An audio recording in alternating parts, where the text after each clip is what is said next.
దేవుని పరిశుద్ధ నామానికి మహిమ కలుగునుగాక. అనుదిన దైవ కృపా కార్యక్రమాన్ని వీక్షిస్తున్న దేవుని బిడ్డలు ఆత్మీయులైన మీ అందరికీ పేరు పేరున ప్రత్యేకమైన వందనాలు తెలియపరుస్తున్నాం. నిశ్చయముగా ఈ మాటలు వింటున్న మీకు ఆయన ఉన్నతమైన కృప తోడయుండునుగాక. యెషయా గ్రంథం 53వ అధ్యాయం 7వ వాక్యంలో ఆయన బాధించబడి నోరు తెరవలేదు అని ఈ వాక్య భాగంలో రాయబడి ఉంది. ప్రియ దేవుని బిడ్డలారా, ఇక్కడ మనం గమనించినట్లయితే ఆయన మనుషులందరి చేత బాధించబడ్డాడు. ఆయన ఏ పాపము చేసో అపరాధము చేసో ఆయన మనుషుల చేత బాధించబడలేదు. కానీ ఏ దోషము ఆయనలో లేకపోయినా, ఏ పాపము ఆయనలో లేకపోయినా మనుషులందరి చేత ఆయన బాధించబడ్డాడు. అయినప్పటికీ ఆయన నోరు తెరవలేదు. దేవుని యొక్క ప్రేమ చేత ఆయన అందరినీ కూడా క్షమిస్తూనే వచ్చాడు. మరి ఈ దినాలలో మనం ఇతరుల చేత బాధించబడితే మనం తిరిగి గొడవ పడుతూ ఉంటాం. వాళ్ళు ఏదైనా మన ఎడల అపరాధాలు చేస్తే మనం వాళ్ళని తిడుతూ ఉంటాం. మనము కూడా వారికి కీడు చేయడానికే ఇష్టపడతా ఉంటాం. ప్రియ దేవుని బిడ్డలారా, ఈ లోకంలో మనం ఉన్నంత కాలం మనకు అనేకమైన గొడవలు, కలహాలు, అనేకమైన ఇబ్బందులు, అనేక మంది మనుషులు మనల్ని బాధ పెట్టే అనుభవాలు, ఇతరుల ద్వారా మనం బాధించబడే అనుభవాలు మనకు ఎదురవుతూనే ఉంటాయి. అయితే దేవుడు చెప్తున్న మాట ఏమిటంటే, ఇతరులు మిమ్మల్ని నిందించి అన్యాయంగా మీ మీద చెడ్డ మాటలు పలికినప్పుడల్లా మీరు ధన్యులు అని. ప్రియ దేవుని బిడ్డలారా, మనం గమనించాలి, మనం ఇతరుల చేత యేసయ్య వలె బాధించబడుతున్నప్పుడు దేవుడు మనకు తోడుగా ఉంటాడు అనే సత్యాన్ని మనం గ్రహించాలి. అంతేకాకుండా అలాంటి కష్ట సమయాల్లోనే దేవుడు మనతో మాట్లాడతాడు అనే సత్యాన్ని కూడా మనం తెలుసుకోవాలి. మరి మనం ఏ తప్పు చేయకపోయినా, మనలో ఏ పొరపాటు లేకపోయినా మనల్ని అనేక మంది గాయపరిచి, బాధించి, నిందించి, హింసించినప్పుడు మనం అనేక మంది మీద చిరుబురులాడిపోతూ ఉంటాం.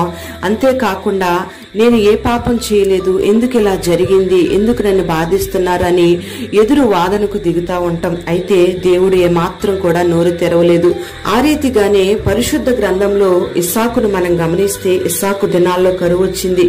నీళ్లు లేవు, పంటలు లేవు. తన కుటుంబం, తన దాసులు, తనకున్న పశువులు అన్ని కలిసి వేరే చోటికి వెళ్లాల్సిన పరిస్థితి వచ్చింది. అయితే ఇస్సాకు దేవునికి విధేయుడు కనుక దేవుడు చెప్పినట్లుగా వెళ్లమన్న ప్రాంతానికి వెళ్ళాడు. మరి 1 సంవత్సరం పాటు ఇస్సాకుకు ఏ తొందరపాటు లేదు. ఎందుకంటే ఇస్సాకు విత్తిన విత్తనం నూరంతలుగా ఫలభరితంగా మార్చబడింది. అంతేకాకుండా ఇస్సాకు బహుగా ఆ దేశములో దీవెనకరంగా మార్చబడ్డాడు. 1 సంవత్సరం పాటు ఇస్సాకు పరిస్థితి చాలా సంతోషంగా, సమృద్ధిగా, సజావుగా సాగిపోతూ వచ్చింది.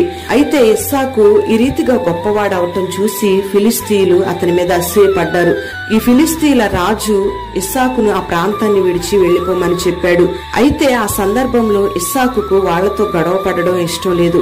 ఇస్సాకుకు కలహాలు రేపడం గాని, తొందరపాటు పనులు చేయడం గాని ఇష్టం లేదు. అందుకే ఏమాత్రం కూడా వాళ్లతో గొడవ పడకుండా ఆ ప్రాంతాన్ని విడిచిపెట్టి కుటుంబాన్ని, పనివాళ్లను, పశువులను తీసుకొని తండ్రి అయిన అబ్రహాము నివసించిన గెరారు లోయలోనికి ఇస్సాకు వెళ్లడం జరిగింది.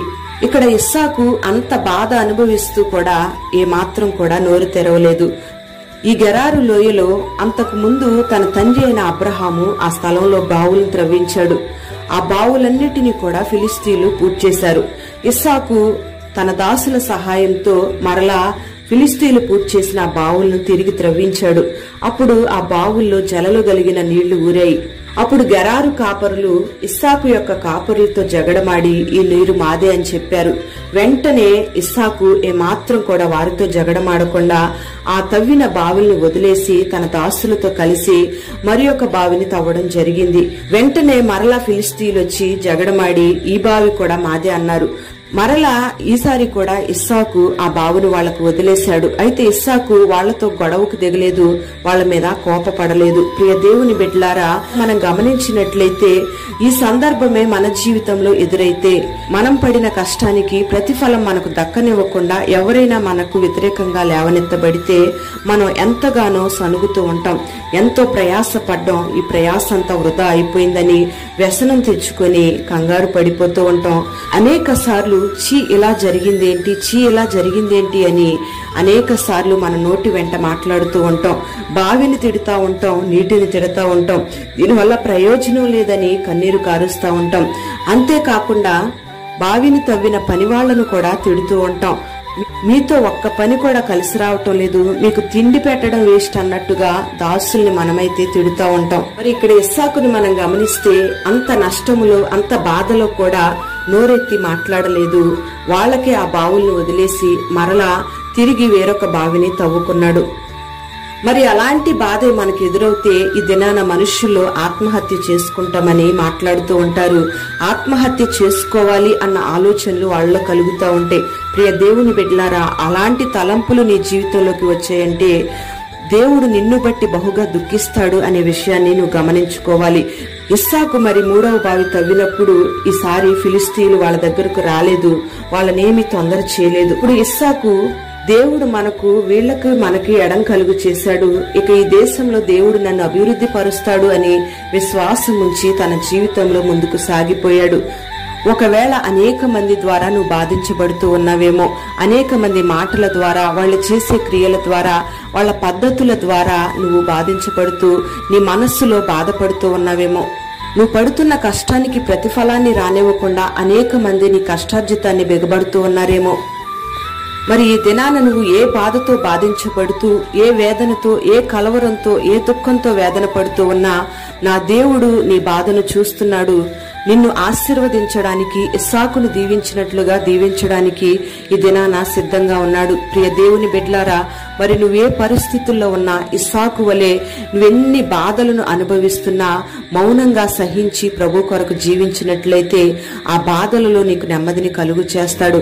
ఎక్కడైతే నువ్వు అవమానపరచబడుతున్నావో అక్కడే రెట్టింపు ఘనతనిస్తాడు. నువ్వు పడిన కష్టానికి ప్రతిఫలాన్ని నీకు అనుగ్రహిస్తాడు. మరి ఈ దినాన శత్రు అనుభవాలను, వెంటాడుతున్న బాధించే అనుభవాలన్నిటినీ దేవుడు నీకు దూరం చేసి ఈ దినాన పరిపూర్ణంగా నీ కుటుంబాన్ని దేవుడు ఆశీర్వదించబోతూ ఉన్నాడు.